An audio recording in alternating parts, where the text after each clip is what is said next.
Okay, so I'm quickly going to do a video here on navigating around the course.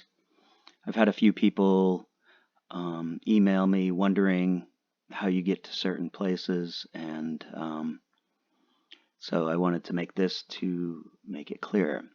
So basically, I had two questions that several people asked me. The first was how you access the textbook. So in the homework assignments, I had put links to the actual homework, but not to the textbook. And the way you get to the textbook is by clicking on here where it says Start Here to access textbook. If you click on that, you'll see a couple of things. Here's another way to get into your homework, by the way. And then there's also this. This is the ebook. And I won't click on it because it'll take me to another window, and I don't want to do that. But if you do that, you should be able to have access to all of the contents in the ebook. How you choose to do the homework is up to you. I think it's probably better to read the chapter and then do the homework, but some people might want to just keep the ebook open while you do the homework on the side. Whichever one works better for you. So that's how you get to the ebook. The other one was a little trickier, and that relates to the essay. So in order to get to the essay, which is going to be due on week 2 Sunday night, you just click on week 2 folder. And here you'll see the to-do list, so the chapter 16 inquisitive, 2 lectures on absolutism and constitutionalism, and then an essay. And the same, you can check out Thursdays as well. But anyways, to get into the homework, you click here. Anytime you see something with an that's underlined in Blackboard, that means you can usually click on it, and that's the case here. And so this mirrors the to-do list. You have your chapter 16 inquisitive. If you wanted to click on here, you could go directly to your homework. The 2 lectures are here.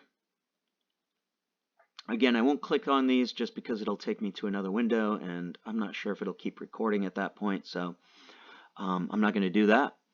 And then you could go to the constitutionalism. That's the second one. And then finally, this last one is where you would go to do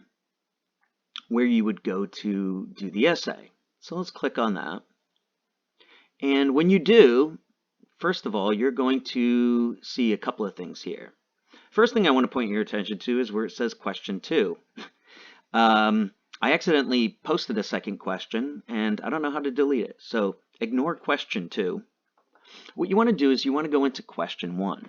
Before we do, I just want to draw your attention to a couple of things. So later, once you've submitted this, or I guess after Sunday night, you'll have 2 peer evaluations to do.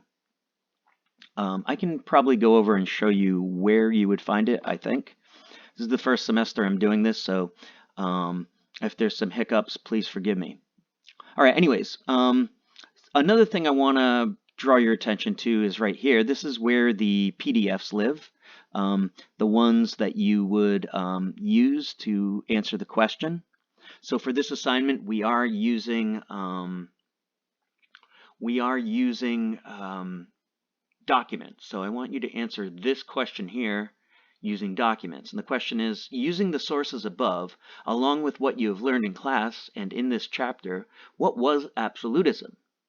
Write a brief essay explaining what contemporaries thought about absolute power entailed and to the extent which Louis XIV achieved it. For this, I would want you to summarize. Don't just give me quotes. Summarize what the documents say and how they fit into your argument. There's also this here. The essay should be between 400 and 900 words long. Sounds like a lot, but it's really like a half page or so. So how do you actually write this essay? Well, if you click onto here, this will bring you into this.